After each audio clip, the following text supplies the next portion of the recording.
First వక్ఫ్ గురించి నేను అనేక వీడియోలు మేము నేషనలిస్ట్ హబ్ ద్వారా మీ ముందుకు తెచ్చాము. చాలా విషయాలు మేము ఎప్పుడు మాట్లాడుతూనే ఉన్నాము వక్ఫ్ చట్టానికి సంబంధించి ఉన్నటువంటి విషయాల గురించి.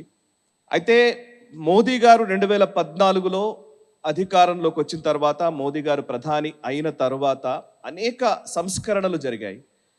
అది ఆర్థిక సంస్కరణలు కావచ్చు, డిమానిటైజేషన్, జిఎస్టీ లాంటివి కావచ్చు, లేకపోతే విదేశీ వ్యవహారాల్లో వచ్చిన సంస్కరణలు కావచ్చు, లేకపోతే ఆర్టికల్ 370ని తీసేసి ఒక చరిత్రాత్మకమైనటువంటి నిర్ణయాన్ని తీసుకొని అమలు పరిచి మళ్ళీ ఆ ఫలాల్ని మన కళ్ళ ముందే కనిపించే విధంగా చేసినటువంటి విధానం కావచ్చు. ఎందుకంటే ఆర్టికల్ 370 తీసేయడమే అదొక పెద్ద రక్తపు టేరులు పారుతాయి అన్నట్టుగా అప్పట్లో మాట్లాడిన వాళ్ళు ఉన్నారు. ఆర్టికల్ 370 తీసేస్తే అసలు కశ్మీర్లో జాతీయ జెండా మోసేవారే ఉండరు అని చెప్పినటువంటి మహబూబా ముఫ్తీ ఉన్నది. అండ్ ఫరూక్ అబ్దుల్లా లాంటి వాళ్ళైతే అసలు ఇక్కడ ఏమీ భారతదేశమే విచ్ఛిన్నమవుతుంది, విడిపోతుంది అన్నట్టుగా మాట్లాడిన సందర్భాలు ఉన్నాయి. అవేవీ లేదు. అదే ఆర్టికల్ 370 తీసేసి అదే కాశ్మీర్లో అభివృద్ధి ఫలాలు అందించి, అదే కాశ్మీర్లో ఎంపీలు ఎవరో మేము వెళతాము, మమ్మల్ని ఓనివ్వట్లేదు, కంచెల మధ్య, ముళ్ళ కంచె మధ్య కాశ్మీర్లు ఉంచారు అని చెప్పేసి ఎన్ని రకాల మాటలు మాట్లాడినా డైరెక్ట్గా G20 సమావేశాలనే కాశ్మీర్లో నిర్వహించినటువంటి ఘనత మోదీ గారికి దక్కుతుంది. నిజంగా అంటే అది ఎవరు ఊహించలేదు. అది కాశ్మీర్కి మామూలుగా వెళ్ళి రావడమే కష్టం అనుకుంటున్న రోజుల్లో అంతర్జాతీయ ప్రతినిధుల్ని తీసుకొచ్చి అక్కడే సమావేశాలు నిర్వహించడము, అక్కడే డెవలప్మెంటల్ యాక్టివిటీస్ ఉంచడము, అక్కడే కొంతమంది ట్విట్టర్లో ఆ విజువల్స్ పెట్టి షేర్ చేసుకోవడము చూస్తే నిజంగా ఇది మోదీ హైతో ముమ్కిన్ హై అన్నమాట కరెక్టే అనిపిస్తుంది. అంతే, ఇంకా no doubt about it. Citizenship amendment act తీసుకొచ్చారు. అది కూడా ఒక గొప్ప చరిత్రాత్మకమైనటువంటి నిర్ణయమే. తర్వాత అనేక నిర్ణయాలు వచ్చాయి. నాకు తెలిసి నాకు ఈ 11 సంవత్సరాల్లో జరిగినటువంటి అనేక నిర్ణయాల ప్రభావం ఎంత మేర, ఇప్పుడు ఆర్టికల్ 370 రిమూవ్ చేయడము, అది భారతదేశం మొత్తంగా దాని ప్రభావం ఉంటుందంటే సైకలాజికల్లీ, ఎమోషనల్లీ మనపైన ప్రభావం ఉంటుందేమో కానీ కాశ్మీర్ భారత్లో అంతర్భాగం అన్న భావనని లేకపోతే ఇంకో దానికి తీసుకొస్తుందేమో కానీ నాకు తెలిసి ఆర్టికల్ 370 కంటే ప్రభావితమైనటువంటి చట్టం ఈ వక్ఫ్ అమెండ్మెంట్ యాక్ట్ నా దృష్టిలో. ఎందుకంటే అంత సీరియస్ ఇష్యూ ఇది. యాక్చువల్లీ ఈ దేశంలో చాలాసార్లు సంస్కరణలు జరిగాయి, చాలా అంశాలు జరిగాయి, కానీ ఈ దేశంలో జరిగినటువంటి అతి పెద్ద భూ సంస్కరణ ఏదైనా ఉంది అని అంటే అది ఈ వక్ఫ్ అమెండ్మెంట్ యాక్ట్. భూ సంస్కరణ అంటున్నాను నేను చాలా స్పష్టంగా. ల్యాండ్ రిఫార్మ్స్ అనే యాక్ట్ అప్పట్లో మనము సీలింగ్ యాక్ట్లు అవి చేసి తీసుకొచ్చారు. ల్యాండ్ రిఫార్మ్స్ కొంతమేర జరిగాయి. వినోబా భావే గారి ప్రోద్బలంతో మనం ఉన్న ల్యాండ్ని అందరం మనము ఒక దగ్గర అక్యుములేట్ అవ్వడం కాదు, భూస్వాములు వీళ్ళ దగ్గర అక్యుములేట్ కావడం కాదు, అది అందరికీ చెందాలి అన్న ఒక దృక్పథంతో వచ్చినటువంటి ల్యాండ్ రిఫార్మ్స్ మనకు తెలుసు. నిజానికి ఇది వక్ఫ్ అనేది మనకు ఎవ్వరికీ తెలియకుండా దశాబ్దాలుగా దీన్ని ఎవరికీ అర్థం కాకుండా దీన్ని ఒక బ్రహ్మ పదార్థంగా చేసి ఇది కేవలం ఒక ముస్లిం సముదాయానికి సంబంధించింది, ఇది ఒక రిలీజియస్ అంశం మాత్రమే అని ఒక భ్రమలో 75 సంవత్సరాలు 80 సంవత్సరాలుగా మనల్ని అదే భ్రమల్లో ఉంచుతూ వచ్చారు. నిజానికి ఈ వక్ఫ్ అమెండ్మెంట్ యాక్ట్ ఎంత తీవ్రమైందో కొన్ని విషయాలు నేను చెప్పే ప్రయత్నం చేస్తాను. భారతదేశంలో వక్ఫ్, ఇదంతా నేను ఇంటర్నెట్లో ఉన్న మేజర్ సోర్సెస్, నేషనల్ మీడియా నుంచి వచ్చిన సోర్సెస్ కావచ్చు, ప్రెస్ ఇన్ఫర్మేషన్ బ్యూరో నుంచి వచ్చిన ప్రెస్ నోట్స్ కావచ్చు, ఆథెంటిక్ ఇన్ఫర్మేషన్ని బేస్ చేసుకుని నేను ఈ డేటా ముందు పెడుతున్నాను. భారతదేశంలో ఉన్న సుమారు 39 లక్షల ఎకరాల భూమి వక్ఫ్కి సంబంధించిందిగా చెప్తున్నారు. అంటే ఇది భారతదేశపు ఓవరాల్ ల్యాండ్, మొత్తం ల్యాండ్ మాస్లో 5%. 39 లక్షల ఎకరాలు.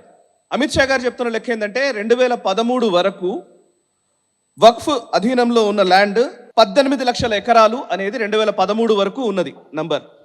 2013లో కాంగ్రెస్ పార్టీ అధికారం కోల్పోయే ముందు లాస్ట్లో ఒక అమెండ్మెంట్ తీసుకొచ్చింది. ఆ అమెండ్మెంట్ తీసుకొచ్చిన తర్వాత ఇంకొంచెం ఈజీ చేశారు వక్ఫ్ ఎంక్రోచ్మెంట్ విషయంలో. ఈజీ చేసిన తర్వాత 2013 నుంచి 2025 మధ్య 21 లక్షలు యాడ్ అయిందండి. 2013 వరకు 18 లక్షల ఎకరాలు ఉంటే 2013 నుంచి ఇప్పటి వరకు 21 లక్షలు యాడ్ అయింది. 21 లక్షల ఎకరాలు యాడ్ అయింది.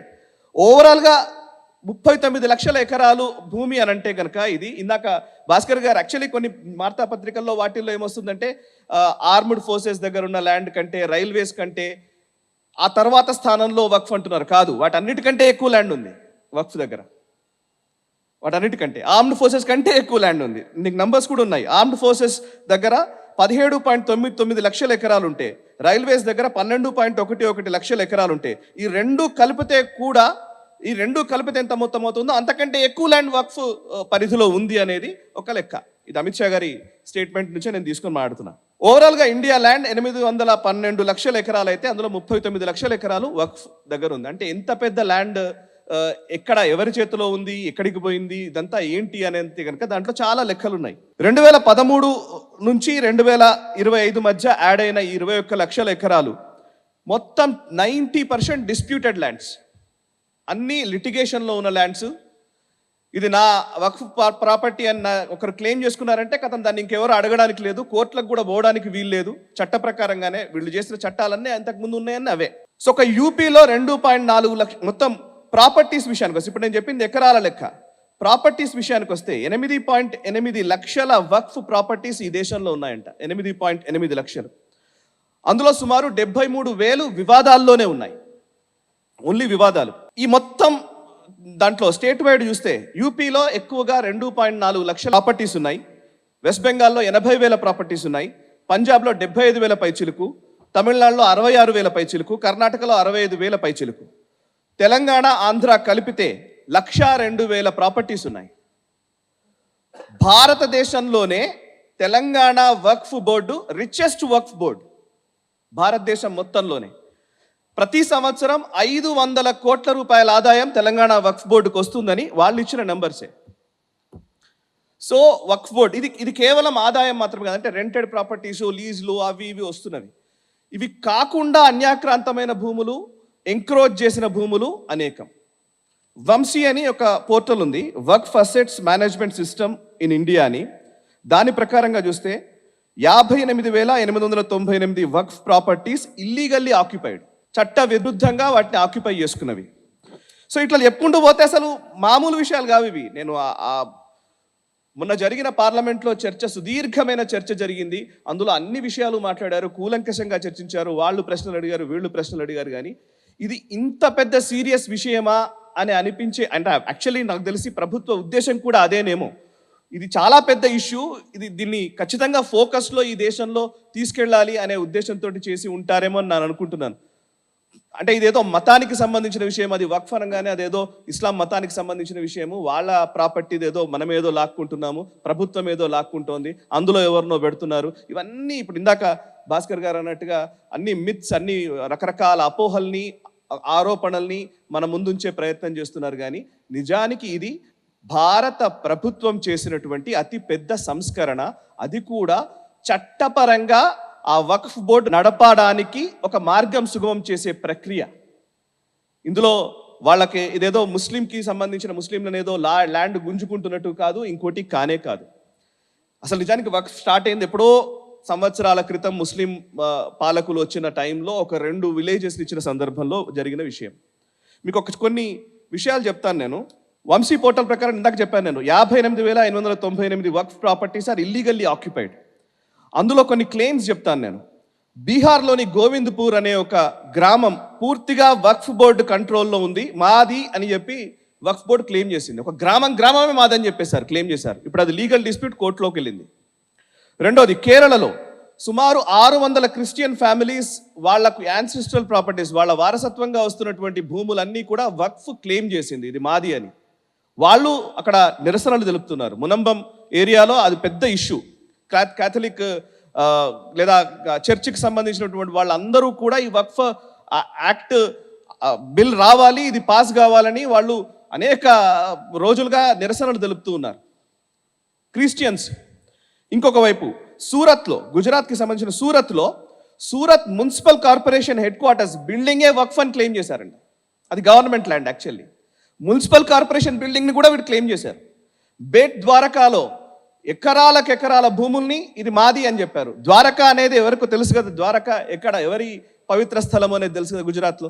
సో బేట్ ద్వారకా మొత్తం మాదేనని వాళ్ళు క్లెయిమ్ చేశారు.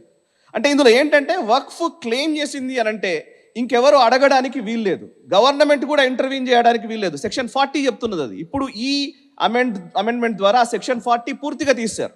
సెక్షన్ 40 చెప్తున్నది ఏంటంటే, మీరు జస్ట్ చదువుతున్నాను ఉట్టిగానే, The board may itself collect information regarding any property which it has reason to believe to be Waqf property, and if any question arises whether a particular property is Waqf property or not, idantha unte the decision of the board on a question under subsection 1 shall, unless revoked or modified by the tribunal, be final.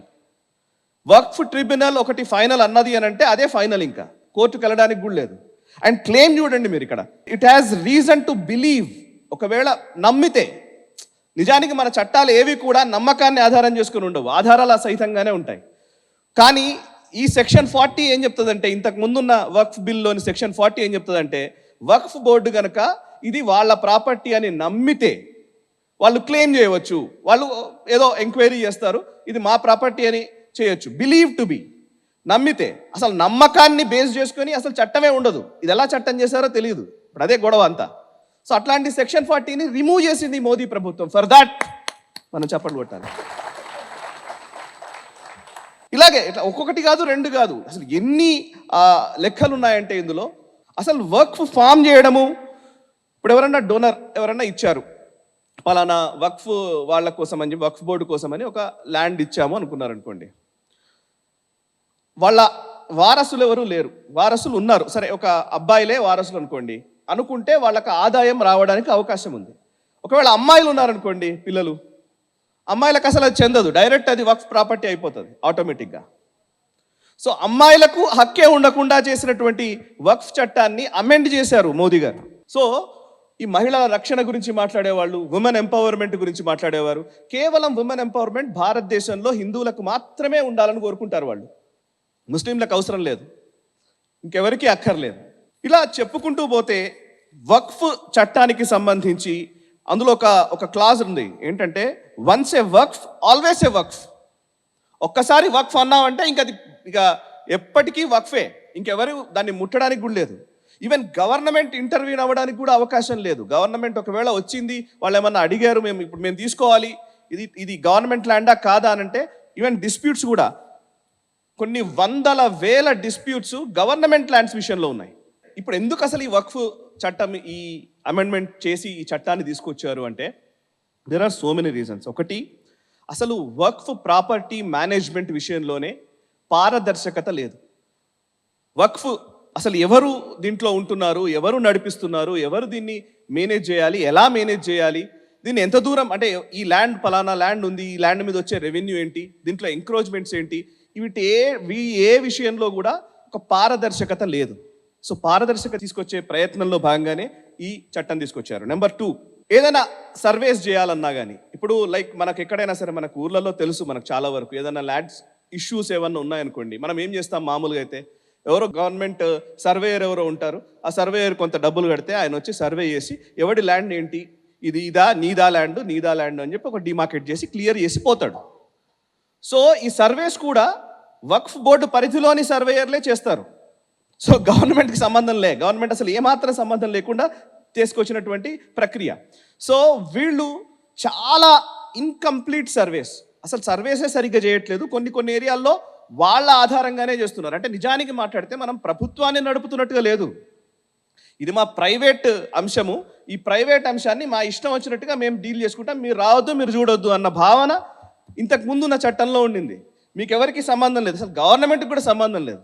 ఓవైపు మన వైపు చూస్తేనేమో, మన దగ్గర భారతదేశంలో మన హిందూ ఆలయాల విషయంలో ఇంకోటి చూస్తేనేమో వేరే పద్ధతి ఉంది, మొత్తం గవర్నమెంటే కంట్రోల్ చేస్తుంది, అసలు గవర్నమెంటే ఆ బోర్డు నియామకాలు చేస్తుంది, గవర్నమెంటే అన్ని నడిపిస్తూ ఉంటుంది. బట్ ఇంకోవైపు ఏమో అసలు మీకు సంబంధం లేదు, మీరు చూడకూడదు, మీరు చూశారనుకో మీరు మతత్వవాదులు, మత రాజకీయాలు చేస్తున్నారు. ఇది ఇప్పుడున్న పరిస్థితి. ఇంకోటి, insufficient provisions for women's inheritance rights. నిజానికి ఇందాక చెప్పాను కదా, వారసత్వ హక్కుల విషయంలో ఉమెన్కి అసలు రిప్రజెంటేషన్ లేకుండా పోయింది, అందుకోసం ఈ అమెండ్మెంట్ తీసుకొచ్చారు. ఇక 4వది, లిటిగేషన్స్ విషయంలో నేను ఒకటి చెప్తున్నాను. లిటిగేషన్స్ 2013 వరకు 10,300 లిటిగేషన్స్ ఉండేవట, ఇప్పుడు 21,000 లిటిగేషన్స్ అయ్యాయి, డబుల్ అయిపోయినాయి ఒక 10 ఏళ్ల లోపలనే. ఎందుకైనాయంటే ఎంక్రోచ్మెంట్స్ ఎక్కువైపోయినాయి, విపరీతంగా ఎంక్రోచ్మెంట్. ఇక్కడ వెళ్ళిపోతారు, ఒక పలానా, ఇందాక నేను చెప్పినట్టుగా ఒక పలానా తమిళనాడులోని ఒక ఊర్లో డైరెక్ట్గానే, తమిళనాడు ఒక ఊరే తిరుచందనురై అనే ఒక ఊరు 1500 సంవత్సరాల క్రితం ఉన్న ఒక ఆలయం ఉంది అక్కడ. ఆ ఆలయం భూముల్ని, ఆలయాన్ని అన్నిటినీ వక్ఫ్ అనేశారు. నిజానికి 1500 సంవత్సరాల క్రితం ఇస్లామే పుట్టలేదు. సో ఇస్లాం పుట్టక ముందున్నటువంటి ఆలయాన్ని వక్ఫ్ ప్రాపర్టీగా క్లెయిమ్ చేసిన పరిస్థితులు ఉన్నాయి. దాని మీద ఎవడన్నా అడిగాడు అని అంటే కనుక అడగడానికి కూడా వీల్లేదు, నువ్వు కోర్టుకు వెళ్ళడానికి వీల్లేదు. ఇప్పుడు చేసిన ఈ చట్టం ద్వారా కోర్టుకి వెళ్ళడానికి అవకాశం కల్పిస్తూ డిస్ట్రిక్ట్ కలెక్టరే ఇప్పుడు ఈ అవకతవకల్ని తేల్చే విధంగా, డిస్ట్రిక్ట్ కలెక్టర్ అంటే ఎవరు? సెక్యులర్ అధికారి. ఈ దేశం సెక్యులర్ కంట్రీ అని అనే వాళ్ళకి నిజానికి కమ్యూనిస్టులు కానీ వీళ్ళు కానీ ఇదొక సెక్యులర్ విధానంలోకి వక్ఫ్ను తీసుకురావడాన్ని వాళ్ళు ఆహ్వానించాలి యాక్చువల్లీ, నిజంగా ఐడియాలజీ పరంగా చూసినా కూడా. బట్ ముస్లిమ్స్కి సంబంధించి మాత్రం అక్కడ సెక్యులరిజం అనేది వర్తించదు. ఇది కేవలం హిందువులకు మాత్రమే వర్తించేది అనుకుంటారేమో కమ్యూనిస్టులు. మరి 132 హిస్టారికల్ మాన్యుమెంట్స్ ఇప్పుడు వక్ఫ్ తను క్లెయిమ్ చేసిందంట. చరిత్రాత్మకమైనటువంటి కట్టడాలు, హెరిటేజ్తో కూడినటువంటి కట్టడాలన్నింటినీ కూడా ఇప్పుడు 132 భారతదేశంలోని వేల సంవత్సరాల చారిత్రక కట్టడాలు వక్ఫ్ ప్రాపర్టీగా క్లెయిమ్ చేసిన డిస్ప్యూట్స్ ఉన్నాయంట. ఇవన్నీ వదిలేసి కేవలం వక్ఫ్ అనగానే ఇది ముస్లింలకు వ్యతిరేకం అనే ఒక భావనలోకి తీసుకెళ్లే క్రమంలో ఉన్న టైంలో దీన్ని ప్రజలకు తీసుకెళ్ళాలి, పూర్తిగా దీని మీద ఒక చర్చ మొదలు కావాలనే ఉద్దేశంతో అనుకుంటాను అన్ని గంటల చర్చ జరిగింది.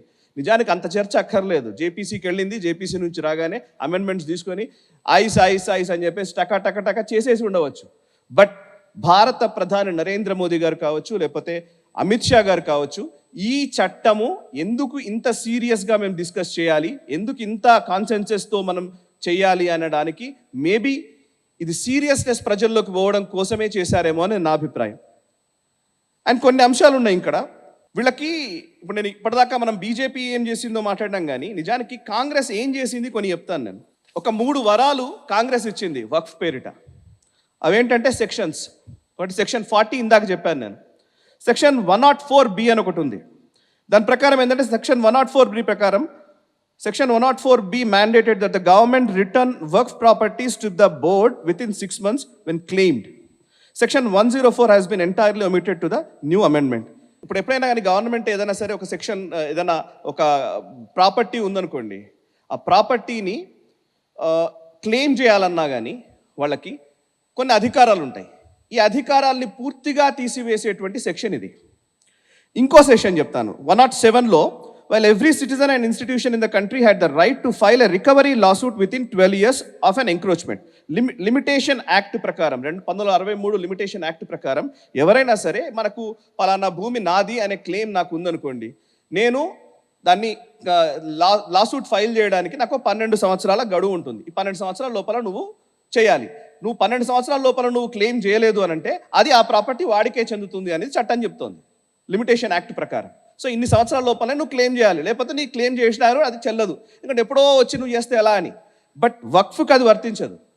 వక్ఫ్ 50 ఏళ్ళు 100 ఏళ్ల క్రితం భూములు కూడా ఇది క్లెయిమ్ చేసుకోవచ్చు. మన మామూలు జనాలందరికీ కూడా ఒక లిమిటేషన్ ఉంటుంది, బట్ వక్ఫ్కి అది లేదు. వక్ఫ్ 100 ఏళ్ల క్రితం కూడా క్లెయిమ్ చేసుకోవచ్చు. అట్లనే మన కొండా విశ్వేశ్వరరెడ్డి గారు ఇక్కడ చెప్తున్నారు, ఏదో ఔరంగజేబ్ గుర్రం ఇక్కడే ఎక్కడో నడిచింది అని చెప్పేసి ఎవడో క్లెయిమ్ చేశాడట, ఆ భూమి నాది అని చెప్పి వక్ఫ్ క్లెయిమ్ చేసిందంట, వాడు దబోదిబ్బం అని కూడా కొట్టుకుంటున్నాడంట. ఔరంగజేబ్ గుర్రం వచ్చింది అని ఎవడో క్లెయిమ్ చేశాడు అంతే. సో అంటే ఎంత అపరిమిత అధికారాలను వీళ్ళకి ఇచ్చారు అని అంటే ఏం చేద్దాం అనుకున్నారో తెలియదు. వాళ్ళు చూస్తే ఆర్మ్డ్ ఫోర్సెస్ దగ్గర ల్యాండ్ లేదు, రైల్వేస్ దగ్గర ల్యాండ్ లేదు, కానీ అంటే వాళ్ళిద్దరూ గవర్నమెంట్, ఆర్మ్డ్ ఫోర్సెస్ గవర్నమెంటే, ల్యాండ్ ఈ రైల్వేస్ కానీ గవర్నమెంట్దే, అది పబ్లిక్ ప్రాపర్టీ. బట్ వక్ఫ్ దగ్గర వాళ్ళిద్దరిని కలిపితే కూడా ఉండనంత ల్యాండ్ ఉంది అని అంటే ఇది ఎవరు కట్టబెడుతున్నారు, దేనికి ఇస్తున్నారు, అండ్ మళ్ళీ దాన్ని తీసివేస్తే లేదు అట్లా తీస్తారు అని చెప్పి మాట్లాడితే ఇంకా వాళ్ళని ఏమనాలి. సో అందుకే నేను ఈ జస్ట్ టెక్నికాలిటీస్లోకి వెళ్ళి నేను మాట్లాడాను. నేను కావాలనే టెక్నికాలిటీస్ గురించి మాట్లాడాను. చాలామంది అంటే ఇది ఏదో ఎమోషనల్ ఇష్యూ కాదు, నిజానికి ఎమోషనల్ ఇష్యూ, భారతీయులందరూ ఎమోషనల్గా ఫీల్ కావాల్సిన ఇష్యూ. అండ్ ఇందులో గొడవ ఏంటంటే సున్నీ షియా ఈ ఇద్దరికి మాత్రమే రిప్రజెంటేషన్ ఉంటుంది ఇంతకాలం. ఇప్పుడు ముస్లిమ్స్లో ఉన్నటువంటి బ్యాక్వర్డ్ కమ్యూనిటీస్కి రిప్రజెంటేషన్ కల్పిస్తూ తీసుకొచ్చినటువంటి అమెండ్మెంట్ యాక్ట్ ఇది. సో ఈక్వాలిటీ ఎక్కడుంది, సమానత్వం అనే మాటని మనం బయటకు మాట్లాడుతున్నామా, నిజంగా లోపల ఈ ఓవైసీలు లేకపోతే ఇంకోరు ఈవెన్ ఇట్లాంటి వీడియోలు ఎవరైనా చూస్తే కనుక ఈవెన్ ముస్లిం సముదాయం కూడా ఆలోచించాలి.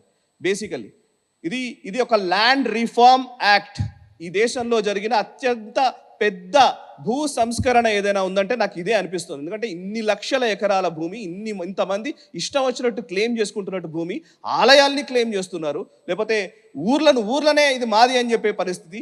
మీరు ఒకవేళ చెప్పినా కూడా నువ్వు అడగడానికి వీల్లేదు, కోర్టుకు వెళ్ళడానికి వీల్లేదు. ఇది ఒక నిజంగా చెప్పాలంటే ఎక్కడో ఆటవిక సమాజంలో బతికేటువంటి చట్టాన్ని ఇవాళ తీసివేసినందుకు ప్రధాని నరేంద్ర మోదీ గారికి థ్యాంక్స్ చెప్పాలి ఈ దేశం ఖచ్చితంగా అందరూ కూడా ఆయనకు ధన్యవాదాలు చెప్పాల్సిన టైం ఇది. సో వక్ఫ్ అమెండ్మెంట్ యాక్ట్ గురించి కొన్ని టెక్నికాలిటీస్ నేను చెప్పాను, కానీ ఎమోషనల్లీ ఈ ఇష్యూని ఇంకొంచెం నెక్స్ట్ లెవెల్కి తీసుకెళ్లాల్సిన బాధ్యత మనందరిపైన ఉందన్న భావనతోటి థ్యాంక్ యూ వెరీ మచ్. ఈ వీడియో మీకు నచ్చినట్టయితే లైక్ చేయండి, 10 మందికి షేర్ చేయండి, అలాగే కామెంట్ల రూపంలో మీ అభిప్రాయాలను మాతో పంచుకోండి. Nationalist hub group of channels ను సబ్స్క్రైబ్ చేసుకుని తెలుగునాట జాతీయవాద జర్నలిజాన్ని ప్రోత్సహించండి. ఈ వీడియో కింద ఉన్న బెల్ ఐకాన్ పై క్లిక్ చేయడం మర్చిపోవద్దు.